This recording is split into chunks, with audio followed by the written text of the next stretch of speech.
ថ្ងៃទី20ខែមេសានេះត្រូវជាថ្ងៃជូតឈើយ៉ាងឆ្នាំដែលល្អប្រសើរមានឆ្នាំឆ្លូវរោងហើយនឹងវោក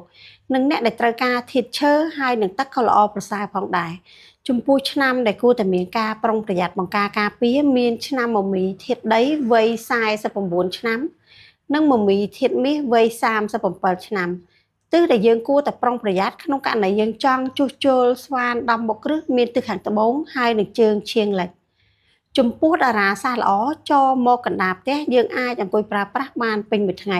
ក្នុងករណីយើងចង់ចាប់លាបឬក៏បន្ទោះលាបយើងអាចដុតទៀន9ដើមបានម៉ោងដែលធ្វើទៅល្អប្រសើរចន្លោះពីម៉ោង3ទៅដល់ម៉ោង5រសៀលចំពោះការដុតទៀនសូមថែរក្សានិងយកចិត្តទុកដាក់ក្នុងការគ្រប់គ្រងភ្លើងទៀនដោយការទទួលខុសត្រូវនៅថ្ងៃនេះផ្ទាល់យើងឃើញថាមានធម៌ពលល្អប្រសើរដែលជាថ្ងៃជោគជ័យ